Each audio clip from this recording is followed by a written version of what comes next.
এই দুনিয়া সম্পর্কে মাঝে মাঝে একটু চক্ষু বন্ধ করে মুরাকাবা করো। দুনিয়া কিন্তু শান্তির জায়গা না, কেউ কোনোদিন পায় নাই, কেউ কোনোদিন পাবে না। আর দুনিয়া দারুল মেহনে ওয়াল বালা, দুনিয়া কিন্তু বালা মুসিবতের জায়গা, কষ্ট ক্লেশের জায়গা। এ দুনিয়াদার পাগল আমার বাবারা, এ পর্দার আড়ালের মা বোনেরা, আর এক শ্রেণীর মানুষ দুনিয়ার ভিতরে বিচরণ করে, তারা কিন্তু আমার মাওলার পাগল। এ দুনিয়াদার পাগল আমার বাবারা, একটু মাঝে মাঝে একটু চক্ষু বন্ধ করো, নিরিবিলি একটু মুরাকাবা করো, তারপরে কবরে রওনা করো। আহারে, বাংলাদেশের কত বড় বড় নেতারা হাইকোর্টের মাজারের ভিতরে পইরে আছে। যাইয়া দেখো, একজন দিনদার আল্লাহওয়ালা মানুষ ওদের কবরের পাশে একটু যায় না, সালামও দেয় না, একটু চক্ষু দিয়ে পানিও ফালায় না, দোয়াও করে না। ওদিকে যাইয়া দেখো, মির্জাগঞ্জ থানা ইয়ারউদ্দিন সাহেব রহমাতুল্লাহ আলাইহি সাধারণ একজন বাহালিগিরি করত, বাজার মুদি দোকানদারি করত। ওখানে কবরের পাশে বাজার নদীর কিনারে কবর ঘুমাইয়া রয়েছে। যত লঞ্চ স্টিমার পাশ দিয়া যায়, লঞ্চ স্টিমার থামাইয়া টবের কইরা সম্মান দেখাইয়া তারপর সামনে যাওয়া লাগে। কি পাইছো? আরে তারা ময়ূরও বাসাই করে, কিন্তু বাজার কোন সম্পদ কার জন্য রেখা যাও? বাংলাদেশের ভিতরে সবচেয়ে বড় ধনীদের ভিতরে একজন যমুনা গ্রুপের মালিক।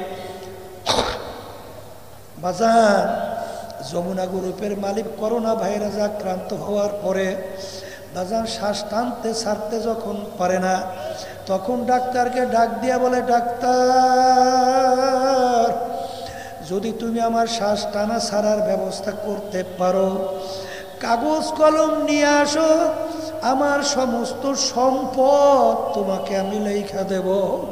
কিন্তু যত চেষ্টা করলো আর কিন্তু রাখতে পারে না।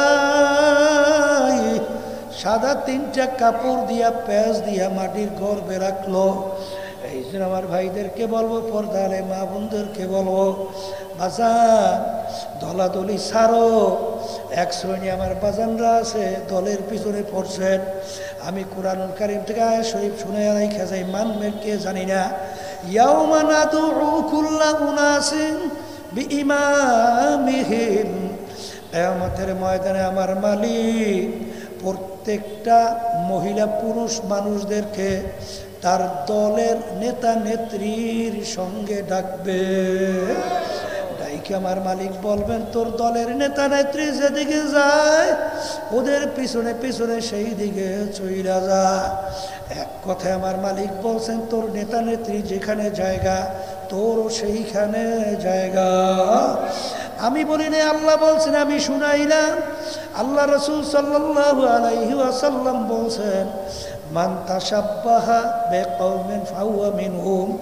দুনিয়ার ভিতরে তুমি যেই দলভুক্ত হইয়া চলবা, যেই দলের নেতা নেত্রীকে নেতা নেত্রী মানবা, কিয়ামতের ময়দানে তুমি ওই দলভুক্ত হইয়া উঠবা। ওই দলের নেতা নেত্রীর সঙ্গে তোমার হাসর হবে। যার সঙ্গে যার মহব্বত, তার সঙ্গে তার কিয়ামত। বলেন বলেন, যার সঙ্গে যার মহব্বত, তার সঙ্গে তার কিয়ামত। এই জন্য আমার ভাইদেরকে বলবো, পর্দারে মা বোনদেরকে বলবো, সব সময় ঘটনা মনে রাখো। বাজান ইব্রাহিম আলাইহিস সালামকে নমরুদ যখন আগুনে ফেলাইলো, একটা ব্যাঙ বারবার পানির ভিতরে লাফ দেয়, পানি ঢুক গেলে আগুনের দিকে প্রসাব করে। আগুনের দিকে প্রসাব, পানির ব্যাঙের পরিমাণ অল্প, কাছেও যায় না, এত বিশাল প্রকৃতি আগুন নেবেও না। এরকম বারবার বারবার কেন করো? ব্যাঙ উত্তর দেয়, আল্লাহ এবং তার খলিল ইব্রাহিম দেখো, আমি ব্যাঙ তাদের পক্ষে। এই জন্য হাদিসের ভিতরে আছে, লা তাকতুলু দেবদা, তোমরা ব্যাঙকে মাইরো না। ব্যাঙ ইব্রাহিম আলাইহিস সালাম পানি আগুন নিভাইতে সহযোগিতা করছিল। আর কাকলাস বারবার ফু দেয় কেন? নমরুদ এবং তার দলেরা দেখুক আমি তাদের পক্ষে। এই জন্য এক বাড়িতে মারলে 100 নেকি আমল নামায় জমা হয়। আমার ভাইদেরকে বলবো, পর্দার মা বোনদেরকে বলবো, বাজার কিয়ামতের ময়দানে আমার মালিক ওসিলা ধইরা ধইরা বান্দাবান্দিকে মাফ করবে। জোরে বলো কথা ঠিক কি? বাজার কিয়ামতের ময়দানে উঠে যদি বলতে পারি, মালিক আমি তোমার পক্ষের লোক, বাজার যদি বলতে পারো, পক্ষের লোককে পক্ষের লোক কোনোদিন বেকায়দায় ফালায়, বিপদে ফালায় ফালায় ফালায়।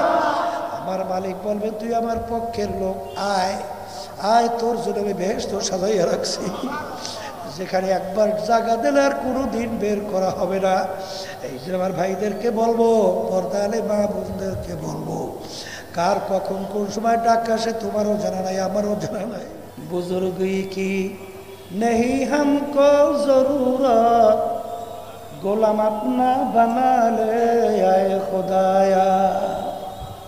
এ আমার মালিক, আমি ওই দরবেশ টরবেশ বুজুর্গ এইটা আমার দরকার নাই, দয়া মায়া করে তুমি আমাকে গোলাম হিসেবে কবুল করো। সবাই জোরে বলেন সুবহানাল্লাহ। এই জন্য আমার ভাইদেরকে বলবো, পর্দা আলে মা বোনদেরকে বলবো, আল্লাহ রাসূল সাল্লাল্লাহু আলাইহি ওয়াসাল্লাম বলছেন, আমি এবং আমার সাহাবারা, আমি এবং আমার এই মাইকটা লইয়া বেটারে বেটারে সরাই দিতে হয় না, যেই কথা বলতে চাইছিলাম যে আমাদের প্রত্যেকের সাহাবায়ে কেরামদের আমল, আল্লাহ রাসূল সাল্লাল্লাহু আলাইহি ওয়াসাল্লাম আমাদেরকে যা কিছু নিয়ে আসছেন, শিখাইছেন, এই আমল কিয়ামতের ময়দানে এই দলটাই নাজাত পেয়ে জান্নাতে যাবে। জোরে বলেন কথা ঠিক কিনা? আল্লাহ রাসূল সাল্লাল্লাহু আলাইহি ওয়াসাল্লাম বলেন, যার ভিতরে জেহাদি প্রেরণা নাই, বলেন কি নাই, ওর মৃত্যু হবে মুনাফিকের মৃত্যু। ওর মৃত্যু কিসে? আবার বলেন। আর মুনাফিকের জায়গা কোন জায়গায়? ইদারকিল আসফালি মিনান নার, ওর জায়গা হবে জাহান্নামের একেবারে শেষ তবকা। কথা ঠিক কিনা? এ আল্লাহর বান্দারা, শোনেন নাই বনি ইসরাঈলের ঘটনা? ওদের নাফরমানির কারণে আল্লাহ রাব্বুল আলামিন ফেরেশতাদেরকে হুকুম করলে জমিন উল্টাই ওদেরকে ধ্বংস করে দাও। ফেরেশতারা বলে, মালিক এই জমিনের ভিতরে এমন এক আপনার বান্দা আছে, 24 ঘন্টার ভিতরে এক মুহূর্তের জন্য আপনার ইবাদতের বাহিরে থাকে না, দিনের রোজা রাইখে আপনাকে ডাকে, রাত্রে তাহাজ্জুদের নামাজের ভিতরে থাইকে থাইকে আপনাকে ডাকে। মালিক তার ব্যাপারে কি সিদ্ধান্ত? তার ব্যাপারে করব কি? আল্লাহ রাব্বুল আলামিন বলে, ওকে সহ জমিন উল্টাইয়া ধ্বংস করে দাও। মালিক ব্যাপার তো কিছু বুঝলাম না, ওকে সহ জমিন উল্টানোর কারণ কি? আল্লাহ রাব্বুল আলামিন বলে, ফেরেশতারা জমিনের ভিতরে এত আমার বিরুদ্ধাচরণ, এত ইসলামের বিরুদ্ধাচরণ, এত অন্যায়, এত অবিচার, এই ব্যাপারে ওর একদিন ভোরাও ব্যাখ্যা হয় নাই, ওর একদিন চিন্তাও হয় নাই এর পরিবর্তন কিভাবে করা যায়। এই জন্য ওকে সহ জমিন উল্টাইয়া ধ্বংস করে দাও। কি বুঝলেন? হ্যাঁ, এই যে আর বাজানদেরকে বলবো, পর্দালে বাবানদেরকে বলবো, শোনেন, ঈমানকে আগে মজবুত করা লাগবে। কি করা লাগবে? আর বেহেশতে যাওয়ার জন্য আমার মালিক তো 2টা শর্ত লাগাইছেন। একটা হলো ঈমানকে মজবুত করো, দ্বিতীয় হইল নেক আমল করো। কয়টা? বলেন বলেন কয়টা? 1 নম্বর ঈমান মজবুত, দ্বিতীয় নম্বর কথা কয় না। ঈমান কেমন মজবুত? হ্যাঁ, আবু বকর সিদ্দিক রাদিয়াল্লাহু তাআলা আনহু, নাম শুনছেন? শুনছেন না? এই তিনি তো মুসলমান হয়ে গেল, তার ছেলে এখনো মুসলমান হয় নাই। আবু বকর সিদ্দিক রাদিয়াল্লাহু তাআলা ইসলামের পক্ষে তিনি জিহাদ করতেছেন, যুদ্ধ করতেছেন। তার ছেলে তখনও মুসলমান হয় নাই, তার ছেলে কাফেরের পক্ষে যুদ্ধ করে। এক পর্যায়ে যখন তার ছেলে মুসলমান হইয়া গেল, ছেলে বলতেছে আবু বকর সিদ্দিক রাদিয়াল্লাহু তাআলা আনহুকে, আব্বাজান অমুক যুদ্ধে এমনভাবে আপনি আমার সামনে পইড়া গেছিলেন, ইচ্ছা করলে আপনাকে আমি কতল করতে পারতাম, কিন্তু যেহেতু আপনি আমার আব্বা, এই জন্য আপনাকে আমি কতল করি নাই। তখন আবু বকর সিদ্দিক রাদিয়াল্লাহু তাআলা আনহু বলে, এ আমার ছেলে, আমি খোদার কসম করে বলছি, ওই সময় যদি তুমি আমার সামনে পড়তা, সঙ্গে সঙ্গে তরবারি দিয়ে তোমার মাথাকে আমি দ্বিখণ্ডিত করে ফেলতাম। কারণ কারণ তখন তুমি আমার আল্লাহর শত্রু, তুমি আমার রসূল, আল্লাহর রসূলের শত্রু, তুমি মুসলমানদের শত্রু, আমারও শত্রু। একটু মুহূর্ত আমি দেরি করতাম না, সঙ্গে সঙ্গে মাথা দ্বিখণ্ডিত। জোরে বলেন, কথা ঠিক না বেঠে? এক শ্রেণীর বাজানরা আছে, হয়তো আল্লাহ মাফ করুক, যে চরমোনাই আলারা যদি কোরআন এবং হাদিসের বাহিরে পথ দেখায়, তারপরও সেই দল ছাড়ব না, সেই দলের কথাই শুনবো। এরা দলের মহব্বত আছেন, আল্লাহর মহব্বত, দলের মহব্বত। কথা ঠিক না বেটি? আবার একটু আসতে কম, কথা ঠিক কিনা? এই হেফাজতের নামে কেউ বিভিন্ন দুনিয়ামুখী স্বার্থ উদ্ধারের জন্য, এমপির জন্যে, কেউ মন্ত্রিত্বের জন্য, সম্মানের জন্যে কেউ কেউ কাজ করতেছে কিনা এইটা না দেখেই আমি ওই দলের ভিতরে দৌড়। আসতে কম, জোরে বলে, কথা ঠিক না বেঠি? যতক্ষণ পর্যন্ত কুরআন এবং হাদিস অনুযায়ী তোমাকে আমাকে পথ দেখাবে, ততক্ষণ পর্যন্ত আমরা কথা মানব। ওই কবর কিন্তু সর্বনাই যাবে না, হেফাজত যাবে না, তাবলিগ যাবে না, অমুক তমুক সমুক কিন্তু যাবে না। আসতে কম, জোরে বলে, কথা ঠিক কিনা? নেক্সট সূরাতে কিন্তু অনেক ধোঁকা চলছে। হাদিসের ভিতরে আছে, মুমিন এক গর্তে দুইবার পাছাল খায় না। মুমিন চালাক চতুর হতে হবে। কথা পরিষ্কার। অনেক কিন্তু ইসলামের নামে সাইনবোর্ড নিয়ে আসবে, কথা কয় না? মন চাইলে সেদিকে হাঁটা যাবে না, দৌড় দেওয়া যাবে না, বুঝে শুনে পা বাড়াতে হবে। কারণ কবরে যদি পরিচয় দেন আমি সর্বনাই দলের লোক, ঠিক না? কাজ হবে, জোরে কাজ হবে। তাহলে আমি হেফাজতের লোক, আমি তাবলিগের লোক, আমি জামাতের লোক, হ্যাঁ আমি অমুক জমিয়তের লোক, খেলাফত মজলিস, এই বাংলাদেশ খেলাফত, এরপরে আরো এরপরে আওয়ামী লীগ, বিএনপি, জামাত, এইসব কোনো পরিচয় চলবে? হ্যাঁ, চলবে কিছু? যদি চলতই সবসময় ওই হাদিস মনে রেখে, আল্লাহ রাসূল সাল্লাল্লাহু আলাইহি ওয়াসাল্লাম পরিষ্কারভাবে বলছেন ফাতেমা রাদিয়াল্লাহু তাআলা আনহাকে, ইয়া ফাতেমাতু আনকিজি নাফসাকা মিনান নার। ফাতেমা, দুনিয়া থাকা অবস্থায় নিজে আমল করো, এরপরে কবরে যাইয়া শো। যদি কবরে এই পরিচয় দাও আমি আখিরি জামানার নবীর মেয়ে, আল্লাহ রাসূল বলতেছেন এই পরিচয় কবরে কোনো কাজ হবে না। আবু যার গিফারি রাদিয়াল্লাহু তাআলা আনহু ফাতেমা রাদিয়াল্লাহু তাআলা আনহাকে কবর দেওয়ার পরে কবরের মাটিকে লক্ষ্য করে বলছিলেন, সাবধান, বেয়াদবি করিস না। তোর গর্বে কাকে রাখছি জানো? হাসান হুসাইনের আম্মাকে, আলী কাররামাল্লাহু ওয়াজহু, তার স্ত্রীকে, সরদার দো জাহান মুহাম্মদ রাসূলুল্লাহ সাল্লাল্লাহু আলাইহি ওয়াসাল্লাম এর কলিজার টুকরা সন্তান ফাতেমাকে। খবরদার, বেয়াদবি করবি না। আমার মালিকের হুকুমে কবরের মাটির জবান খুইলা গেল। কবরের মাটি ডাক দিয়ে বলে, আবু যার গিফারি, আমার কাছে কার মা, কার স্ত্রী, কার মেয়ে, কোন বংশের, এই পরিচয় কোনো কাজ হবে না।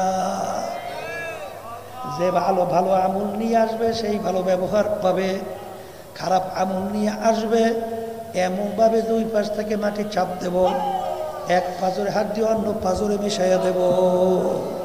জোরে বলেন, কথা ঠিক বলছি না ভুল বলছি? হ্যাঁ, ইসলামের পতাকার নামে সওয়ার হইয়া কেউ আসবে বিএনপির আদর্শ বাস্তবায়ন করতে, কেউ আসবে আওয়ামী লীগের আদর্শ বাস্তবায়ন করতে, তখন দেখবেন তসবিহ হাতে থাকবে, পট্টিও বান্ধা থাকবে। আস্তে কর, কথা ঠিক কিনা? এই জন্য বাজানদেরকে বলবো, মোমেন, আল্লাহ রাসূল সাল্লাল্লাহু আলাইহি ওয়াসাল্লাম বলছেন, বোকা হতে পারবেন না। মোমেন চালাক চতুর হতে হবে। মোমেন এক করতে দুইবার পাছার খায় না, কথা ঠিক কিনা? শোনেন, এই খেলা দেখাই গেছে, আমি দেখছি। আল্লাহর কত ফজলুল করিম রাহমাতুল্লাহি আলাইহি, সুবহানাল্লাহ। শোনে, সরবরের এক মাহফিলের মধ্যে আমার দাদাজান রহমাতুল্লাহি আলাইহি বয়ান করতে আছে, বুঝলেন? একটা মাসালার ব্যাপারে দাদাজান ভুল বলছে, ভুল মাসালা বয়ানের মধ্যে। এখন স্টেজ তো অনেক আলেমরা বসা, কিন্তু দাদাজান রহমাতুল্লাহি আলাইহি তিনি বয়ান করতে ভয়তে না কি আল্লাহ জানে, কেউ কোনো কথা বলে না। আব্বাজান রহমাতুল্লাহি আলাইহি বলতেছেন, বাবাজান এই মাসালা কিন্তু ঠিক হয় নাই, এটা কিন্তু ভুল হইছে বয়ানের মধ্যে। দাদাজান রাগ হইয়া বলতেছে, এই তুই বেশি চালাক হইছ, স্টেজ অনেক আলেমরা আছে, হেরা শোনে নাই, তুই কথা কস। এখন দেখে আলেমরা কেউ কথা করে ডরের শোনে বসছে। এখন দেখে যে আব্বাজান রহমাতুল্লাহি আলাইহি এই কথা বলার পরে দাদাজান বয়ান করতেই আছে। এরপরে আব্বাজান রহমাতুল্লাহি উঠেই বলতেছেন, বাবাজান মাসালা কিন্তু ভুল হইছে, এই কইয়া দৌড়ার দৌড়, স্টেজ থেকে দৌড়। কি পাগলামি মনে করছে? হ্যাঁ, আমিনু কামা আমানান নাস, ইমান আনো সাহাবায়ে কিরাম যেভাবে ইমান আনছিল। দলের পূজারি হইছে, হ্যাঁ, দলের পূজারি। আর হিংসায় গত হিংসার সুরে টেকতেই পারে না। এক শ্রেণী বাইরে এসে সর্বনাই মনে সহ্যই করতে পারে।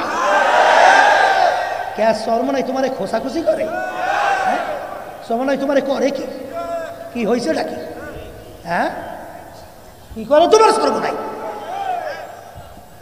সর্বনাই গেলে মানুষ কি নামাজিগুলো বেনামাজি হয়? ভালো লোকগুলো সব সর্বনাই যে খারাপ হয় না ভালো হয়? ভালো হয়। এই সর্বনাই কি আল্লাহ এবং আল্লাহ রসুলের পক্ষে দাওয়াত দেয়, না আবু জাহিল এবং শয়তানের পক্ষে দাওয়াত দেয়? তারপর মাঠে ময়দানে আমরা কাজ করি, ভুল যারা কাজ করে তাদেরই তো হয়। আসতে কর, কাজ নাই বসে বসে পেট ডলে, ওর আবার ভুলটা কোথায়? তা আমাদের ভুল তো হইতেই পারে না? তারপর আমরা কি বলছি পরিষ্কার, যে কোরআন এবং হাদিস অনুযায়ী যদি আমাদের কোনো ভুল হয়, দয়া মায়া করে আমাদেরকে ধরাইয়া দেন। আমরা মানুষ, ভুল হতেই পারে, কিন্তু ধরাইয়া না দিয়া গোপনে গোপনে, ওই সিলেট থেকে আসছি পরশুদিন, বুঝছেন? পরশুদিন গেছিলাম মনে হয় সিলেট থেকে আসছি। তো এক আলেম, সে তো আলহামদুলিল্লাহ সর্বনাই এই কার্যক্রমের সাথে জড়াইছে। এখন আর একজন বলতে আছে, ব্যাপারটা কি রে, এই তুই সর্বনের সাথে জড়াইছ কা? বলে কে একা সর্বনে কি হয়েছে? আমরা চাইতেছি সর্বনে কি ডাবাইয়ে রাখবে। কি করে রাখবে? আর একটু জোরে বলেন, কি করে ডাবাইয়ে? বুঝছেন তো, মানে সাইফে ধরিয়ে রাখবে, উঠতে দেবে না। আর তুমি এর সাথে জড়াইয়ে সর্বনে কি উঠাইতে আসো, জায়গাইতে ব্যাপার কি? তখন সে বলতেছে, কলে সর্বনাই যদি কোরআন বা হাদিসের বাহিরে কোনো কার্যক্রম পরিচালনা করে, তাহলে সেইটা একটু আমাকে ধরাইয়া দেন। এখন আর কোনো কথা কয় না, এখন চুপ হয়ে রয়েছে। তাহলে ব্যাপার কি? সর্বনাই বিরোধিতা করো কা? হিংসা। জোরে বলো কি? কিন্তু কপাল পোড়া, এই হিংসামি করিয়া সর্বনের কি হয়? কিছু হবে? বরঞ্চ তুমি ধ্বংস হয়ে যাবা। আল্লাহ রাসূল সাল্লাল্লাহু আলাইহি ওয়াসাল্লাম কি বলছেন? আল হাসাদু ইয়াকুলুল হাসানাত। হিংসা এমন একটা রোগ, তোমার সমস্ত পাহাড় পরিমাণ যদি নেকি থাকে, হিংসার আগুনে সব জ্বালাইয়া শেষ। আমি বলছি না, আল্লাহ রাসূল সাল্লাল্লাহু আলাইহি ওয়াসাল্লাম বলছেন। আবার বলেন, তাইলে তুমি চরমনাই সহ্য করতে পারো না কেন? চরমনাইয়ের মাধ্যমে আল্লাহর রহমতে আপনাদের দোয়ায় লক্ষ লক্ষ মানুষ নামাজি হয়েছে না? হ্যাঁ, চরমনাইয়ের মাধ্যমে আল্লাহর নামটা জবানে উল্লেখ করে না? আস্তে কয়, যখন বাতিল বেঈমানের দল, বদমাইশের দল, ইসলাম বিদ্বেষী চক্ররা এবং নাস্তিকের দলেরা যখন ইসলামের বিরুদ্ধে, দেশের বিরুদ্ধে, মানবতার বিরুদ্ধে যখন কোনো ষড়যন্ত্র করে, তখন আল্লাহর রহমতে ওদের দাঁত ভাঙ্গা জবাবের জন্য চরমনাই আমরা আল্লাহর রহমতে ওদের বিরুদ্ধে আওয়াজ তুইলা রাজপথে থাকি না? হ্যাঁ, থাকি থাকি। তাই যদি থাকি, চরমনাই তোমার গাত্র দেহ কেন? হ্যাঁ, আমার বাজানদারকে বলি, শোনো, যেই বাতি আমার মা কোনো কাজ হবে না। যে ভালো ভালো আমল নিয়ে আসবে সেই ভালো ব্যবহার পাবে, খারাপ আমল নিয়ে আসবে এমনভাবে দুই পাশ থেকে মাটি চাপ দেব, এক পাজরে হাত দিয়ে অন্য পাজরে মিশাইয়া দেব। জোরে বলেন, কথা ঠিক বলছি না ভুল বলছি? হ্যাঁ, ইসলামের পতাকার নামে সওয়ার হইয়া কেউ আসবে বিএনপির আদর্শ বাস্তবায়ন করতে, কেউ আসবে আওয়ামী লীগের আদর্শ বাস্তবায়ন করতে, তখন দেখবেন তসবিহ হাতে থাকবে, পট্টিও বান্ধা থাকবে। আস্তে কর, কথা ঠিক কিনা? এই জন্য বাজানদেরকে বলবো, মোমেন, আল্লাহ রাসূল সাল্লাল্লাহু আলাইহি ওয়াসাল্লাম বলছেন, বোকা হতে পারবেন না। মোমেন চালাক চতুর হতে হবে। মোমেন এক করতে দুইবার পাছার খায় না, কথা ঠিক কিনা? শোনেন, এ খেলা দেখাই গেছে, আমি দেখছি। আল্লাহর কুতু ফজলুল করিম রাহমাতুল্লাহি আলাইহি, সুবহানাল্লাহ। শোনে, সরবরের এক মাহফিলের মধ্যে আমার দাদাজান রহমাতুল্লাহি আলাইহি বয়ান করতে আছে, বুঝলেন? একটা মাসালার ব্যাপারে দাদাজান ভুল বলছে, ভুল মাসালা বয়ানের মধ্যে। এখন স্টেজ তো অনেক আলেমরা বসা, কিন্তু দাদাজান রহমাতুল্লাহি আলাইহি তিনি বয়ান করছে, ভয়তে না কিতে আল্লাহ জানে, কেউ কোনো কথা বলে না। আব্বাজান রহমাতুল্লাহি আলাইহি বলতেছেন, বাবাজান এই মাসালা কিন্তু ঠিক হয় নাই, এটা কিন্তু ভুল হইছে বয়ানের মধ্যে। দাদাজান রাগ হইয়া বলতেছে, এই তুই বেশি চালাক হইছ, স্টেজ অনেক আলেমরা আছে, হেরা শোনে নাই, তুই কথা কস। এখন তো আলেমরা কেউ কথা করে ডরে শোনে বসছে। এখন দেখে যে আব্বাজান রহমাতুল্লাহি আলাইহি এই কথা বলার পরে দাদাজান বয়ান করতেই আছে। এরপরে আব্বাজান রহমাতুল্লাহি উঠেই বলতেছেন, বাবাজান মাসালা কিন্তু ভুল হইছে, এই কইয়া দৌড়ার দৌড়, স্টেজ থেকে দৌড়। কি পাগলামি মনে করছে? হ্যাঁ, আমিনু কামা আমানান নাস, ইমান আনো সাহাবায়ে কিরাম যেভাবে ইমান আনছিল।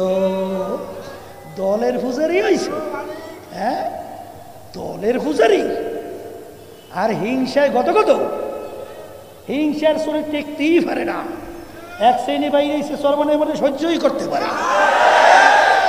কে চরমনাই তোমারে খোসাখুসি করে? হ্যাঁ, চরমনাই তোমারে করে কি? কি হয়েছে নাকি? হ্যাঁ, কি করে তোমার চরমনাই? চরমনাই গেলে মানুষ কি নামাজিগুলো বেনামাজি হয়? ভালো লোকগুলো সব চরমনাই যে খারাপ হয় না ভালো হয়? ভালো হয়। এই চরমনাই কি আল্লাহ এবং আল্লাহ রসুলের পক্ষে দাওয়াত দেয়, না আবু জাহিল এবং শয়তানের পক্ষে দাওয়াত দেয়? তারপর মাঠে ময়দানে আমরা কাজ করি, ভুল যারা কাজ করে তাদেরই তো হয়। আসতে কর, কাজ নাই, বসে বসে পেট ডলে, ওর আবার ভুলটা কোথায়? তা আমাদের ভুল তো হইতেই পারে না? তারপর আমরা কি বলছি পরিষ্কার, যে কোরআন বা হাদিস অনুযায়ী যদি আমাদের কোনো ভুল হয়, দয়া মায়া করে আমাদেরকে ধরাইয়া দেন। আমরা মানুষ, ভুল হতেই পারে, কিন্তু ধরাইয়া না দিয়া গোপনে গোপনে, ওই সিলেট থেকে আসছি পরশুদিন, বুঝছেন? পরশুদিন গেছিলাম মনে হয় সিলেট থেকে আসছি। তো এক আলেম সে তো আলহামদুলিল্লাহ চরমনের এই কার্যক্রমের সাথে জড়াইছে। এখন আর একজন বলতে আছে, ব্যাপারটা কি রে, এই তুই চরমনের সাথে জড়াইছ কা? বলে কে আঁকা চরমনে কি হয়েছে?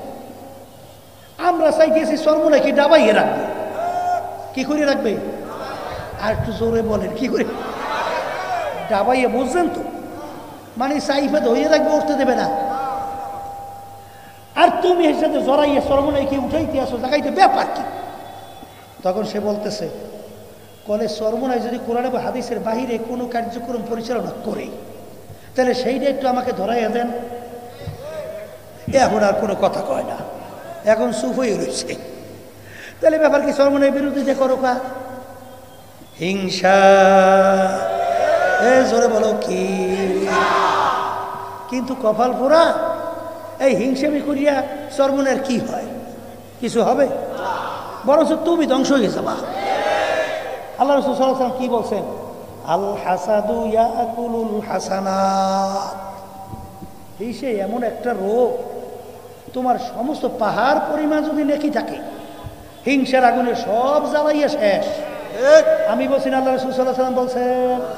আবার বলেন, তাইলে তুমি চরমনায় সহ্য করতে পারো না কেন? চরমনায়ের মাধ্যমে আল্লাহর রহমতে, আপনাদের দোয়ায় লক্ষ লক্ষ মানুষ নামাজি হয়েছে না? হ্যাঁ, চরমনায়ের মাধ্যমে আল্লাহর নামটা জবানে উল্লেখ করে না? আস্তে কয়। যখন বাতিল বেঈমানের দল, বদমাইশের দল, ইসলাম বিদ্বেষী চক্ররা এবং নাস্তিকের দলেরা যখন ইসলামের বিরুদ্ধে, দেশের বিরুদ্ধে, মানবতার বিরুদ্ধে যখন কোনো ষড়যন্ত্র করে, তখন আল্লাহর রহমতে ওদের দাঁত ভাঙ্গা জবাবের জন্য চরমনাই আমরা আল্লাহর রহমতে এই ওদের বিরুদ্ধে আওয়াজ তুইলা রাজপথে থাকি না? হ্যাঁ, থাকি।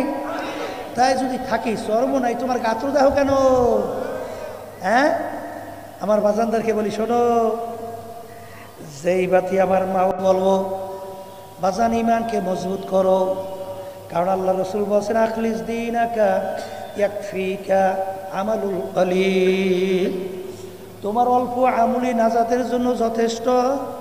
তোমার যদি ঈমানটা নির্ভেজাল স্বচ্ছ হয়, এই জন্য বাজানা ইমানকে মজবুত করার জন্যে, নেক আমল করার জন্যেই এই যে তরিকা শোনেন, চরমনায়ের তরিকা, এই তরিকার নাম হলো চিশতিয়া সাবিরিয়া তরিকা। কি তরিকা? এই চিশতিয়া সাবিরিয়া তরিকার মধ্যে আল্লাহর কুতুবেরা কোরআন এবং হাদিস অনুযায়ী আপনার আমার জন্য 5টা ঔষধের ব্যবস্থা করে গেছে। কয়টা ঔষধ? জোরে কর। এর ভিতরে প্রথম নম্বর ঔষধ কি? 2 বেলা আল্লাহর জিকির। বলেন বলেন বলেন, কয় বেলা আল্লাহর জিকির? 2 বেলা আল্লাহর জিকিরের মাধ্যমে আল্লাহর ফজল ও করমে ঈমান মজবুত হইতে থাকে। আমরা বৈশা কি জিকির করি? লা ইলাহা ইল্লাল্লাহ, লা ইলাহা ইল্লাল্লাহ, লা ইলাহা ইল্লাল্লাহ, লা মাকসুদা ইল্লাল্লাহ, লা মাহবুবা ইল্লাল্লাহ, লা মাতলুবা ইল্লাল্লাহ, লা মা'শুকা ইল্লাল্লাহ, লা ইলাহা ইল্লাল্লাহু মুহাম্মাদুর রাসূলুল্লাহ। বাজান আমাদের মুরব্বী কারি ইব্রাহিম সাহেব রহমাতুল্লাহি আলাইহি উজানি, তিনি বলতেন, বাবা যখন নাকি লা বলো, মাথাটাকে একটু ডান দিকে ঘুরাও, তখন খেয়াল করো নাই নাই নাই। কি নাই? আমার কলবের ভিতরে আমার পীরগিরি গরম নাই। কি গরম? বলেন বলেন। আমার মুফতিগিরির গরম নাই, আমি মুহাদ্দিসগিরির গরম নাই, আমি শাইখুল হাদিসের গরম নাই, আমি মেম্বার, এমপি, চেয়ারম্যান, এমপি, মিনিস্টারের গরম নাই, আমার বড় বংশের কোনো গরম নাই। আরে আমি সভাপতি, সেক্রেটারি, এই কোনো গরম আমার মধ্যে নাই। নাই নাই নাই अल्लाह बाद के हो माबूद नाई हर तमन्ना दिल से रुखसत हो गई अब तो आजा अब तो खिलवत आ गई एक अल्लाहर ওলি বলেন মালিক তুমি একটু আমার কলবের দিকে তাকাইয়া দেখো এখন আমার কলবের ভিতরে পীরগিরি নাই মুফতিগিরি নাই মুহাদ্দিসগিরি নাই টাকার গরম নাই বংশের গরম নাই অন্য কোনো দুনিয়ার চিন্তা নাই আমার কলবটা একেবারে খালি এখন তোমার বিরহে বেদনায় আমার দিলটা ছটফট ছটফট করে দয়া মায়া কইরা তুমি একটু আমার কলবের দিকে রহমতের নজরে তাকাও এই জোরে বলো কথা ঠিক না বেঠিক কেমন ব্যথা বাজান আশিক ছাড়া কোনোদিন এই কথা বোঝানো যাবে না আল্লাহ আল্লাহ এক আশিক বলে আমার মালিক ফেরাকে দোস্তা বাসদ নেশা বাসদ আজ দোজক মাআযাল্লাহ গলব গুফতান কে দোজক বার নেশা বাসদ হে আমার মালিক তোমার বিরহে বেদনা এত আমার জ্বালা মালিক পুরা জাহান্নামের আগুনের চেয়েও কষ্ট দয়া মায়া করে তুমি একটু আমাকে ধরা দাও আমি সহ্য করতে পারি না এক আল্লাহর ওলি বলেন মালিক তীরে ফের আসে দিল গমজাদা ইতনা চুর হ্যায় अल्लाह अल्लाह अल्लाह खाना जंबूर है रोकना रोकना है के गोया खाना जंबूर है हे আমার মালিক হে আমার মাশুক হে আমার মাওলা তুমি একটু আমার কলবের দিকে তাকাও তোমার বিরহে বেদনায় বেদনায় এমন ভাবে তীরের মতো আঘাত করে আমার কলিজাটা এখন তো আর আনাম কলিজা নাই আমার কলিজার এখন বল্লার ভাষার মতো ঝাঁঝরা ঝাঁঝরা হয়ে গেছে তুমি একটু দয়া মায়া কইরা তোমার কুদরতি হাতের মাধ্যমে আমাকে একটু ঠান্ডা করো বাজান এগুলা কিন্তু বুঝবার জিনিস বোঝাবার জিনিস না দুনিয়ার ভিতরে দেখবেন কেউ যদি কারো প্রেমে পড়ে বাজান তার জ্বালা ঘুমের ভেতরেও তাই পড়তে পড়তেও তাই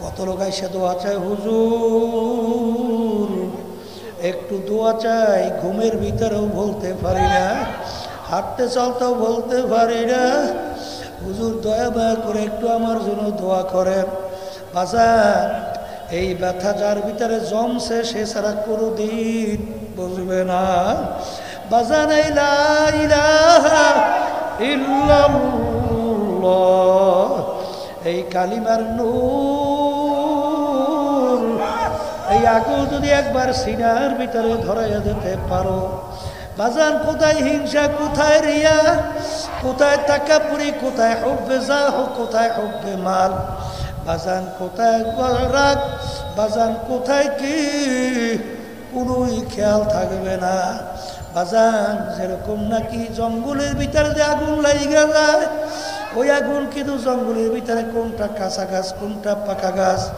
এইটা তালাশ কইরা পড়বে না যা পাবে তাই পড়বে একবার যদি লা ইলাহা ইল্লাল্লাহ লা মাশুকা ইল্লাল্লাহ লা মাহবুবা ইল্লাল্লাহ লা মাতলুবা ইল্লাল্লাহ বাজান যদি একবারে সিনার ভিতরে আগুন ধরাইতে পারো কোথায় তোমার পীরগিরি কোথায় তোমার মুফতিগিরি কোথায় শাইখুল হাদিসগিরি কোথায় সভাপতিগিরি কোথায় সেক্রেটারিগিরি কোথায় তোমার টাকার গরম কোথায় তোমার ক্ষমতার গরম কোথায় বংশের গরম কোথায় সৌন্দর্যের গরম কিছু নাই নাই নাই নাই আল্লাহ বাদ কেহ মাবুদ নাই हर तमन्ना दिल से रुखसत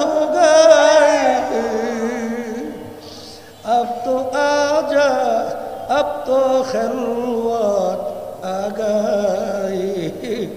এ দুনিয়াদার পাগল আমার বাবারা, কোন দুনিয়ার পাগল হইছ, কোন দলের পাগল হইছ, কোন টাকা পয়সার পাগল হইছ, কোন সন্তানদের পাগল হইছ, কোন দলের পাগল হইছ, কোন দলের নেতা নেত্রী পাগল হইছ।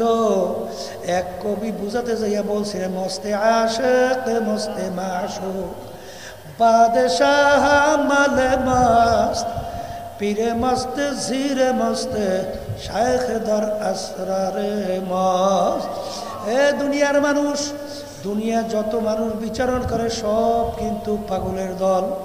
কেউ বা পীর হওয়ার জন্যে পাগল, কেউ বা মুফতি মুহাদ্দিস হওয়ার জন্যে পাগল, কেউ বা ইমাম খতিব হওয়ার জন্যে পাগল, কেউ বা মেম্বার চেয়ারম্যান এমপি মিনিস্টার হওয়ার জন্যে পাগল, কেউ বা সুন্দর গাড়ি বাড়ি করার জন্যে পাগল, কেউ বা সুন্দরী মেয়ে বিবাহ করার জন্যে পাগল, মেয়েরা সুন্দরী ছেলেকে পাওয়ার জন্যে পাগল। বাজান কেউ বা অমুক টমুক সমুক হওয়ার জন্যে পাগল, কেউ বা এমপি হওয়ার জন্যে পাগল। এ কবরের যাত্রীরা আর এক শ্রেণী আল্লাহর বান্দাবাদী দুনিয়ায় বিচারণ করে, তারাও কিন্তু একদল পাগল। তারা হইল আমার মাওলার পাগল। এ দুনিয়াদার পাগল আমার বাবারা, বাদশাহ সিকান্দারের কথা ইতিহাস পড়ো, ফেরাউনের ইতিহাস পড়ো, নমরুদের ইতিহাস পড়ো, সাদ্দাদের ইতিহাস পড়ো, আরো বড়মেয়াদের ইতিহাস পড়ো। বাজান সিকান্দার বাদশাহ তামাম দুনিয়ার রাজত্ব করলো। বাজান তামাম দুনিয়ার রাজত্ব করার পরে ইন্তেকালের আগে ওসিয়াত করলো, আমার মৌতের পরে গোসল করাইয়া কাপড় পরাইয়া খাটের ভিতরে উঠাইয়া হাত দুটা একটু বাহিরে রাইখা শহরটাকে ঘুরে আমাকে তারপর দাফন কইর। তিনি দুনিয়া থেকে বিদায় নেওয়ার পরে খাটের ভিতরে উঠে হাত বাহিরে রাইখা শহর ঘুরায়। যারা বোঝে না তারা বলে, দেখছ আজীবন বাদশাহ আমাদের থেকে খাস দেয় এবং ট্যাক্স নিল, এখন মরার পরে কেমন হাত পাইতে আছে, মনে হয় যেন খাস দেয় এবং ট্যাক্স চায়। আলেমরা বলে, বোকারা তোমরা তো বোঝো নাই, বাদশাহ সিকান্দার ইন্তেকালের আগে ওসিয়াত করছিল মৌতের পরে খাটে উঠে হাত বাহিরে রেখে শহর ঘুরাইয়া দাফন করার জন্যে। তিনি তামাম দুনিয়ার মানুষকে বুঝাতে চায়, ও তামাম দুনিয়ার মানুষেরা, আমি বাদশাহ সিকান্দারের মতো এত বড় বাদশাহ মনে হয় দ্বিতীয় আর কেউ হইতে পারবি না। তামাম দুনিয়ার বাদশাহী করলাম, কিন্তু আমি যখন কবরে রওনা করলাম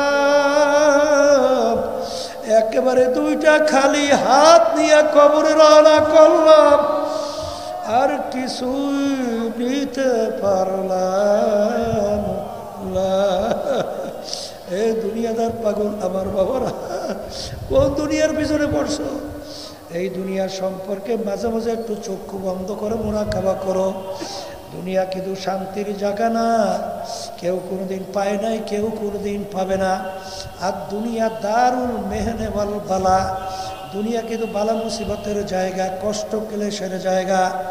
এ দুনিয়াদার পাগল আমার বাবারা, এ পর্দার আড়ালের মা বোনেরা, আর এক শ্রেণীর মানুষ দুনিয়ার ভিতরে বিচরণ করে, তারা কিন্তু আমার মাওলার পাগল। এ দুনিয়াদার পাগল আমার বাবারা, একটু মাঝে মাঝে একটু চক্ষু বন্ধ করো, নিরিবিলি একটু মুরাকাবা করো, তারপরে কবরে রওনা করো। আরে বাংলাদেশের কত বড় বড় নেতারা হাইকোর্টের মাজারের ভিতরে পইরা আছে, যাইয়া দেখো একজন দিনদার আল্লাহওয়ালা মানুষ ওদের কবরের পাশে একটু যায় না, সালামও দেয় না, একটু চক্ষু দিয়ে পানিও ফেলায় না, দোয়াও করে না। ওদিকে যাইয়া দেখো মির্জাগঞ্জ থানা ইয়ারউদ্দিন সাহেব রহমাতুল্লাহ আলাইহি সাধারণ একজন বাহালিগিরি করত, বাজার মুদি দোকানদারি করত, ওখানে কবরের পাশে বাজার নদীর কিনারে কবর ঘুমাইয়া রয়েছে। যত লঞ্চ স্টিমার পাশ দিয়া যায় লঞ্চ স্টিমার থামাইয়া টবের কইরা সম্মান দেখাইয়া তারপর সামনে যাওয়া লাগে। কি পাইছো? আরে তারা ময়ূরও বাসাই করা, কিন্তু বাজার কোন সম্পদ কার জন্য রেখা যাও? বাংলাদেশের ভিতরে সবচেয়ে বড় ধনীদের ভিতরে একজন যমুনা গ্রুপের মালিক। বাজার যমুনা গ্রুপের মালিক করোনা ভাইরাস আক্রান্ত হওয়ার পরে বাজার শ্বাস টানতে ছাড়তে যখন পারে না, তখন ডাক্তারকে ডাক দিয়া বলে, ডাক্তার যদি তুমি আমার শ্বাস টানা ছাড়ার ব্যবস্থা করতে পারো, কাগজ কলম নিয়ে আসো, আমার সমস্ত সম্পদ তোমাকে আমি লেখা দেব। কিন্তু যত চেষ্টা করলো আর কিন্তু রাখতে পারে না। সাদা 3টা কাপড় দিয়া প্যাঁচ দিয়া মাটির গর্ভে রাখলো। এই জন্য আমার ভাইদেরকে বলবো, পর্দালে মা বোনদেরকে বলবো, বাজান দলাদলি ছাড়ো। এক শ্রেণী আমার বাজানরা আছে দলের পিছনে পড়ছেন। আমি কোরআনুল কারীম থেকে আয়াত শরীফ শুনে রাইখা যাই, মানবেন কে জানি না। ইয়াউমা নাদউ কুল্লা উনাসিন বিইমামিহিম, কিয়ামতের ময়দানে আমার মালিক প্রত্যেকটা মহিলা পুরুষ মানুষদেরকে তার দলের নেতা নেত্রীর সঙ্গে ডাকবে। ডাইকে আমার মালিক বলবেন, তোর দলের নেতা নেত্রী যেদিকে যায় ওদের পিছনে পিছনে সেই দিকে চইরা যা। এক কথায় আমার মালিক বলছেন, তোর নেতা নেত্রী যেখানে জায়গা তোরও সেইখানে জায়গা। আমি বলি না, আল্লাহ বলছেন, আমি শুনাইলাম। আল্লাহ রাসূল সাল্লাল্লাহু আলাইহি ওয়াসাল্লাম বলছেন, মান তাশাব্বাহা বিকওমিন ফাহুয়া মিনহুম। দুনিয়ার ভিতরে তুমি যেই দলভুক্ত হইয়া চলবা, যেই দলের নেতা নেত্রীকে নেতা নেত্রী মানবা, কিয়ামতের ময়দানে তুমি ওই দলভুক্ত হইয়া উঠবা। ওই দলের নেতা নেত্রীর সঙ্গে তোমার হাসর হবে। যার সঙ্গে যার মহব্বত তার সঙ্গে তার কিয়ামত। বলেন বলেন, যার সঙ্গে যার মহব্বত তার সঙ্গে তার কিয়ামত। এই যে আমার ভাইদেরকে বলবো, পর্দালে মা বোনদেরকে বলবো, সব সময় ঘটনা মনে রাখো। বাজান ইব্রাহিম আলাইহিস সালামকে নমরুদ যখন আগুনে ফেলাইলো, একটা ব্যাঙ বারবার পানির ভিতরে লাফ দেয়, পানি ঢুক গেলে আগুনের দিকে প্রসাব করে। আগুনের দিকে প্রসাব, পানির ব্যাঙের পরিমাণ অল্প, কাছেও যায় না, এত বিশাল প্রকৃতি আগুন নেবেও না। এরকম বারবার বারবার কেন করো? ব্যাঙ উত্তর দেয়, আল্লাহ এবং তার খলিল ইব্রাহিম দেখো, আমি ব্যাঙ তাদের পক্ষে। এই জন্য হাদিসের ভিতরে আছে, লা তাকতুলু দেবদা, তোমরা ব্যাঙকে মাইরো না। ব্যাঙ ইব্রাহিম আলাইহিস সালাম পানি আগুন নিভাইতে সহযোগিতা করছিল। আর কাকলাস বারবার ফু দেয় কেন? নমরুদ এবং তার দলেরা দেখুক আমি তাদের পক্ষে। এই জন্য এক বাড়িতে মারলে 100 নাকি আমল নামায় জমা হয়। আমার ভাইদেরকে বলবো, পর্দালে মা বোনদেরকে বলবো, বাজার কিয়ামতের ময়দানে আমার মালিক ওসিলা ধইরা ধইরা বন্দাবান্দিকে মাফ করবে। জোরে বলো কথা ঠিক কি? বাজার কিয়ামতের ময়দানে উঠে যদি বলতে পারি, মালিক আমি তোমার পক্ষের লোক, বাজার যদি বলতে পারো, পক্ষের লোককে পক্ষের লোক কোনোদিন বেকায়দায় ফালায়, বিপদে ফালায় ফালায় ফালায়। আমার মালিক বলবে, তুই আমার পক্ষের লোক, আয় আয়, তোর জন্য আমি বেহেশত সাজাইয়া রাখছি, যেখানে একবার জায়গা দিলে আর কোনো দিন বের করা হবে না। এই যে আমার ভাইদেরকে বলবো, পর্দালে মা বোনদেরকে বলবো, কার কখন কোন সময় ডাক আসে তোমারও জানা নাই, আমারও জানা নাই।